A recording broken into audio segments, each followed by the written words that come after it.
Name Geetha. So உங்களோட இஸ்லாமில் வந்து நீங்கள் சொல்கிறீங்க இறந்தவங்களுக்கு வந்து மறுவாழ்வு ஒன்று இருக்குது அப்படின்னு சொல்கிறீங்க. ஸோ இப்போ வந்து நீங்கள் அதை கடைப்பிடிச்சாதான், கட்டுப்படுத்தி எல்லா கொள்கையும் நீங்கள் பின்பற்றினாதான் அங்கே ஒரு வாழ்க்கை இருக்குது நீங்கள் அப்படின்னு சொல்கிறீங்க. ஸோ நம்ம இருக்கிறப்ப இந்த வாழ்க்கையெல்லாம் பின்பற்றி அப்படி இருந்துட்டு அங்கே போயிட்டு நீங்கள் அப்படி என்ன அங்கே உங்களுக்கு அந்த பயன் இருக்குது அங்கே அந்த வாழ்வில்? சகோதரி கீதா அவங்க வந்து ஒரு தேவையான ஒரு நல்ல கேள்வி கேட்டிருக்கிறாங்க. அதாவது இறந்த பிறகு ஒரு வாழ்க்கை இருக்கு அப்படின்னு சொல்றீங்க. இஸ்லாம் அப்படி அதுல ரொம்ப உறுதியா சொல்லுது. இந்த உலகத்துல நம்ம ரொம்ப கட்டுப்படுத்திட்டு இப்படிலாம் வாழ்ந்து மறு உலகத்தை அடைகிறத இந்த உலகத்துல சந்தோஷமா இருக்க வேண்டியதானே? ஏன் அதை வந்து நீங்க கடைபிடிக்காம மறு உலகத்தை நம்பியே நீங்க உங்களுடைய வாழ்க்கைய ரொம்ப குறைத்துக் கொள்கிறீர்களே? அப்படிதான் அவங்களுடைய கேள்வியா இருக்குது. அதாவது இந்த உலகத்துல வாழக்கூடிய எல்லா மனிதர்களுக்குமே ஒரு இலக்கு என்பது ரொம்ப தேவையா இருக்குது. பாருங்க, நீங்க பாருங்க, ஒரு மனிதன் சின்ன பிள்ளையா பிறக்கிறான். சின்ன குழந்தையா பிறந்து ஒரு 60 வயசு 70 வயசு ரொம்ப தள்ளாத வயசு அடைஞ்சிருந்தான். அப்போ இந்த உலக வாழ்க்கையில ஒரு நிரந்தரமான நிலையை ஒரு மனிதன் யாருமே அடையல. யாருமே, யாரா இருந்தாலும் சரி, நீங்க யாரை வேணாலும் எடுத்து பாருங்களேன். ஒரு 70 வயசு 80 வயசு ஆயிருந்தா பலகீனம் அடைஞ்சிருதான். அவங்களுடைய உடம்புல உள்ள பலகீனம் ஏற்பட்டு விடுது. நடக்க முடியல, மாடிப்படி ஏற முடியல, உட்கார முடியல, எந்திக்க முடியல. ஹொலிக்கல் இன்சானு லைஃபா, குர்ஆன் சொல்கிறது மனிதன் பலகீனமாகத்தான் படைக்கப்பட்டிருக்கிறான். எல்லா மனிதர்களையும் பாத்தீங்கன்னா பலகீனமா தான் இருக்கிறான். எவ்வளவு பெரிய குத்துச்சண்டை வீரராக இருந்தாலும் சரி, மைக் டைசனா இருந்தாலும் சரி, கேவிஎஸ் கிளையா இருந்தாலும் சரி, முகமது அலி, அவ்வளவு பெரிய வீரர்களாக இருந்தாலும் சரி, உலகத்தினுடைய மிகப்பெரிய ஆளா இருந்தாலும் சரி, அவர்களும் பலகீனமா தான் இருக்கிறாங்க. அப்போ எல்லா மனிதரும் மறைக்கவும் செய்யறாங்க. அது பார்த்து அது நம்ம கண்ணு முன்னாடி பாக்குறோமா இல்லையா? நம்ம தாத்தா என்னாச்சு, பாட்டி என்னாச்சு, நம்முடைய உறவுக்காரங்க எத்தனையோ பேருடைய மரணம் நமக்கு ஒரு பாடமாக இருக்கணும். பாடத்தை காணும். உண்மையிலே அது ஒரு பாடமாக இருக்கணும். எவ்வளவு பெரிய ஆளா இருந்தாலும் சரி, மரணம் என்பதை கடந்து எவனாலையும் யாராலையும் ஜெயிக்கவே முடியல. மரணத்தை மட்டும்தான் அவனால வெல்ல முடியல. எவ்வளவு பெரிய அறிவாளிகள் எல்லாம் மரணத்தை வெல்ல முடியாத ஒரு நிலையில தான் இருக்கிறாங்க. இப்போ என்னன்னா, இப்ப இந்த உலகத்துல நம்ம வாழ்றோம். நமக்கு நன்மை தீமை குறித்து நமக்கு தெரிவிக்கப்பட்டிருக்குது. இது வந்து முஸ்லீம் அல்லாதவங்க எல்லாம் கிடையாது. எல்லாருடைய உள்ளங்களையும் நீங்க எடுத்து பாருங்க. எல்லாரும் இப்போ மனசாட்சியை தொட்டு பேசு அப்படின்னு சொல்லுவாங்களா இல்லையா? யாரு வேணாலும் கேளுங்க. இப்ப நீ அவன் பென்சிலை எடுத்துட்ட, மனசாட்சி தொட்டு உண்மையை சொல்லிடு. இல்ல ஏதாச்சும் ஒண்ணு, ஏதாவது ஒரு காரியம் வரும்போது மனசாட்சி தொட்டு நீ சொல்லு, உண்மையை சொல்லு அப்படிங்கிறாங்களே. இதை இஸ்லாம் சொல்லுது, இதுதான் வந்து கடவுள்கிட்ட எடுத்த ஒப்பந்தம் அப்படின்னு சொல்லுது. எல்லா மனிதருக்குமே கடவுள்கிட்ட ஒரு ஒப்பந்தம் போட்டிருக்கிறோம். என்னன்னா, நன்மை தீமை எதுங்கிறது மனுஷன் எல்லாத்துக்கும் தெரியும். திருடனுக்கு அது திருட்டுன்னு தெரியுமா தெரியாதா? நீங்க திருடன்ட்ட போய் கேளுங்க, ஏன்பா அவன் திருட்டு தப்பு தான், ஆனா இதுக்காக செஞ்சேன்னு நியாயப்படுத்துவான். லஞ்சம் வாங்குறது தப்பு தான், ஆனா இதுக்காக செஞ்சேன்னு நியாயப்படுத்துவான். சொல்லுவானே இல்லையா? எல்லா மனிதர்களுக்குமே நல்லது கெட்டது என்பது அவனுடைய உள்ளத்திலே பதிவு செய்யப்பட்டிருக்கிறது அப்படின்னு குர்ஆன் சொல்றது. அது உண்மைதான். எல்லா மனுஷனுமே அப்படிதான். எல்லாத்துக்கும் மேல ஒருத்தன் பார்த்துக்கிட்டு இருக்கான்ப்பா, மனசாட்சி தொட்டு சொல்லு அப்படின்னு சொல்றோம்ல. இப்ப என்ன அப்படின்னு சொன்னா, நாம் மரணித்து விட்டோம், எல்லாரும் மரணிச்சிட்டோம், இந்த உலகத்துல வாழ்றோம், மரணிச்சிட்டோம்.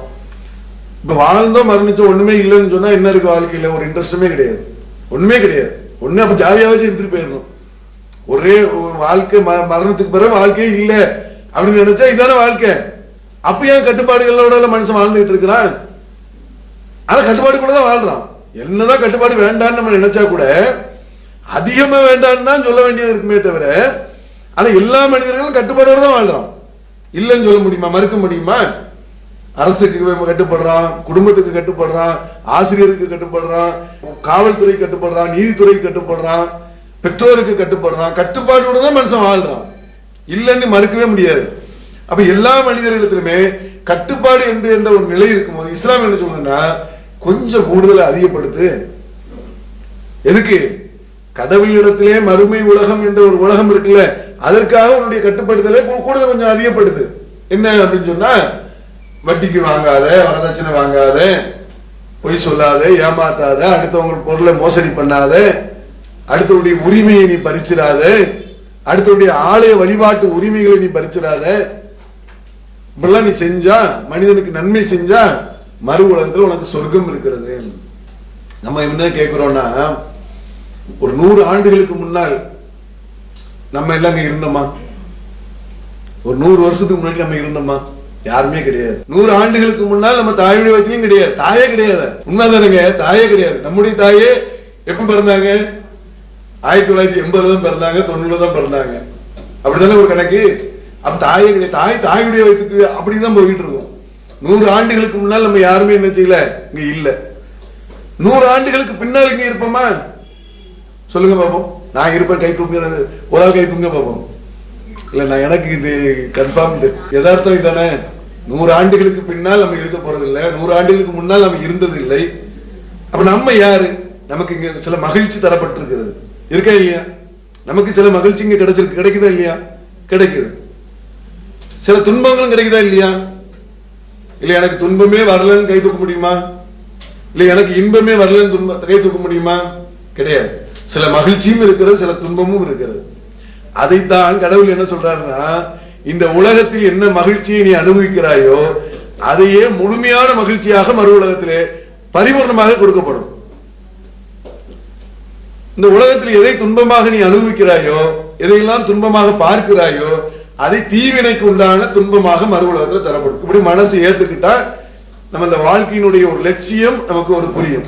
ஏதோ ஒரு நம்ம நல்லவனா இருக்கணும் தான் எல்லாரும் ஆசைப்படுறோம். நல்லவனா இருக்கணும் இல்ல வேண்டாம் யாருமே ஆசைப்படுறது கிடையாது. எல்லாருடைய உள்ளத்திலையும் என்னதான் இருக்குது. யார் வேணாலும் கேட்டு பாருங்க, நீ நல்லவனா இருக்குன்னு கேட்டு ஆசைப்படுறியா, கெட்டவனா இருக்குன்னா நான் கெட்டவனதான் தேர்ந்தெடுப்பு பண்ணி அவனா சொல்லுவானா? யாரா சொல்லுவாங்களா? எல்லாரும் நல்லவனா இருக்குன்னு ஆசைப்படுவான். ஆனா நல்லவனாக இருப்பதற்குண்டான சூழல் அவனை விடாது. சூழ்நிலையே என்ன செய்யாது, அவனை உருவாக்காது. ஆனா இஸ்லாம் என்ன சொல்றதுன்னா, நீ இறந்த பிறகு ஒரு வாழ்க்கை இருக்கு, அதற்காக நீ நல்லவனாக வாழ்வதற்கு முயற்சி செய்ய அப்படிங்கிறது. இப்போ ஒரு நியாயம் வந்துருது இல்ல. இப்போ ஓட்ட பந்தயத்துல ஃபர்ஸ்ட்ல வரணும், இல்ல டாக்டருக்கு படிக்கணும், இல்ல மருத்துவம் இது வக்கீலாக ஆகணும், இல்ல இந்த துறையில நான் ஃபர்ஸ்ட்ல வரணும்னு முயற்சி செய்யறவங்க ஏராளமான தியாகங்களை இந்த உலகத்துல அனுபவிக்கிறாங்க. ஓட்ட பந்தயத்துல காலையில எழுந்து ஓடுறான்ல இல்லையா? நம்ம எல்லாம் தூங்கிட்டு இருக்கோம், அவன் எழுந்து அடிச்சுறான், டெய்லி 1.5 மணி நேரம் ஓடுறான். ஃபர்ஸ்ட் ரேங்க் வாங்குறவன் சும்மா இருக்கிறான், அவன் என்ன செய்யறான்? நம்ம தூங்கிட்டு இருக்கோம், அவன் படிக்கிறான்ல இல்லையா? அவன் சிலவை இழந்ததுனாலதான் என்ன செய்யறான்? முதல் தரத்தை அவன் அடைகிறான். இஸ்லாம் என்ன செய்யறான்? நீ சிலதை இழப்பதனால இழப்பு கிடையாது, அது நீ முதல் தரத்தை அங்க அடையலாம். மறு உலக வாழ்க்கை என்ற ஒரு வாழ்க்கை இருக்கிறது, அதுல சந்தோஷமாக மகிழ்ச்சியாக தேனாறு இருக்கிறது, பாலாறு இருக்கிறது, மதுவாறு இருக்கிறது. எங்க? சொர்க்கத்துல. ஆனால் மதியை மயக்காத மதுவாறு. இங்க உள்ள தண்ணி அடிச்சுட்டு வந்தாலும் இங்க சாக்கடையில 10 உழுந்து கிடப்பானா இல்லையா? காலைல டீசெண்டா டிஸ்டர்ப் பண்ணிட்டு இப்படி போக கிளம்புவான், ஹாய் ஹாய்ட்டு போவான். சாயந்தரம் வந்துன்னா இப்படியே நாய்க்கும் பன்னிக்கும் வித்தியாசம் தெரியாத அளவுக்கு கிடப்பான் சாக்கடையில. கிடக்கணும் இல்லையா? இங்க உள்ள மதுவை குடிச்சிட்டு. சொர்க்கத்துல என்ன? கிதாபுகும் மிஸ்க், முத்திரையிடப்பட்ட மது கொடுக்கப்படும். அங்கே அவர்களுக்கு மதியை மயக்காது, மூளை மதிமயங்காம சந்தோஷமா இருப்பாங்க, அவங்க மகிழ்ச்சியா வாழ்வாங்க. விரும்பிய உணவுகளை கேட்பார்கள், சாப்பிடுவார்கள். சாப்பிட்டால் செரிமானம் என்பது கழிவுகளாக ஏறாமல் அவர்களுடைய வேர்வைகள் கஸ்தூரியின் மனமாக வெளியேறும். மனமாக சந்தோஷமாக இருப்பாங்க. அந்த மாதிரியான வாழ்க்கைக்கு நீங்க ஆசைப்படுங்க. இந்த வாழ்க்கை என்பது நிரந்தரம் கிடையாது. நிரந்தரம் சொல்ல முடியுமா? சொல்லுங்க. இந்த உலகம் நிரந்தரம் அப்படின்னு சொல்லக்கூடிய யாருமே சொல்ல முடியாது. நிரந்தரம் கிடையாது இல்லையா? நிரந்தரம் இல்லாத ஒரு வாழ்க்கையில தான் எல்லாரும் வாழ்ந்துகிட்டு இருக்கிறோம். ஒரு ட்ரெயின்ல ஒருத்தன் ஏறிட்டான், ஏறி உட்காந்துக்கிட்டு இந்த சீட்டு எனக்குங்கிறான். எது வரைக்கும் சொல்லுவான்? எங்க டிக்கெட் போட்டிருக்கானோ அது வரைக்கும் தான். அப்படித்தானே? இங்க இருந்து மதுரை வரைக்கும் டிக்கெட் போட்டாங்கன்னா மதுரை வரைக்கும் அவனுக்கு அந்த சீட்டு அலாட்மெண்ட் பண்ணிருக்குது. அடுத்த ஒருத்தன் டிக்கெட் போட்டு என்ன சொல்லுவான்? இறங்கி எனக்கு அலாட் ஆயிருக்குமா, சண்டை 2 வரைக்கும் சண்டை. அதே மாதிரிதான் இந்த சீட்டு இங்க உலகத்துல வாழ்றமே, இது ஒரு குறிப்பிட்ட நாளுக்கு உண்டான ஒரு காலமே தவிர அதுக்கு பிறகு என்ன இல்ல, நம்ம வேற ஆள் வந்துருவாங்க, நம்முடைய சந்ததிகள் வந்துடும், நம்ம இருக்க மாட்டோம். அப்ப ஒரு வாழ்க்கையினுடைய ஒரு தன்மை தெரியணும்ல, ஒரு காரணம் வேணும்ல. இந்த உலகம் என்பது மறு உலகத்தை நோக்கி தான் எல்லாரும் போய்கிட்டு இருக்கிறோம். ஏதோ ஒரு நமக்கு புரியாத பல விஷயங்கள் இருக்குது. ஆனா ஒரு மறு உலகம் ஒண்ணு இருந்தால் இந்த உலகத்துல ஒரு சந்தோஷமான விஷயங்கள் பல விஷயங்கள் இருக்கலாம். ஆனா வீணடிச்சிடக்கூடாது என்ற ஒரு நிலை இருந்தாலும் சந்தோஷமாக வாழ்க்கைக்கு இது வீணடிச்சா ஒன்றும் தப்பு இல்லை, இதை நம்ம ஒரு ஒழுங்கா இருந்தா தப்பு இல்லைங்கிற அடிப்படையில் தான் சொல்லப்பட்டிருக்கே தவிர மறு உலக வாழ்க்கை இல்லைன்னு சொல்லல. இருக்குது, சந்தோஷம், அதான் நியாயமானது. இல்லைன்னு மனுஷன் இப்போ உதாரணத்துக்கு 200 கொலை பண்ணிட்டான், ஆட்டோ சங்கர்னு கேள்விப்பட்டீங்களான்னு தெரியல. ஆட்டோ சங்கர் பெரிய எக்கச்சக்கமான கொலை பண்ணான். அவனுக்கு எத்தனை வாட்டி மரண தண்டனை கொடுத்தாங்க? 200 வாட்டி கொடுத்தாங்க. கொடுக்க முடியுமா? ஒரு வாட்டி தான் கொடுத்தாங்க. ஏன்? அவனுக்கு ஒரு உயிர் தானே இருக்குது. 200 லட்சம் பேரை கொண்டாலும் சரி அவனுக்கு ஒரு வாட்டி தான் கொள்ள முடியும். நல்லா விளங்கியாங்க. லட்சம் வாட்டி கொள்ள முடியாது. கடவுள் நினைச்சா அவனுக்கு லட்சம் வாட்டி உயிரை கொடுத்து லட்சம் வாட்டி உயிர் மரணிக்க செய்ய முடியும். அதுதான் நரகம். ஒருத்தன் கோடான கோடி மக்களுக்கு நன்மை செய்யறான். அவனுக்கு அந்த நன்மைக்கு உண்டான பிரதிபலன் இந்த உலகத்துல கிடைக்கல. கடவுள் நினைச்சா அவனை உயர்ந்த இடத்துல வைக்கலாம்ல, ஆனால் மறு இடத்துல கொடுக்க முடியும்ல. அதான் சொர்க்கம். அதான் என்னுடைய விஷயம். அதான் நம்முடைய உள்ளம் மனசு அமைதியாயிடும். பரவாயில்ல, நமக்கு நன்மை செஞ்சா கடவுள் எனக்கு நல்லா வச்சிருப்பாரு அப்படிங்கிற ஒரு எண்ணம். அதுக்கு தான் அந்த தியாகம். அல்லாஹு அக்பர், அல்லாஹு அக்பர்.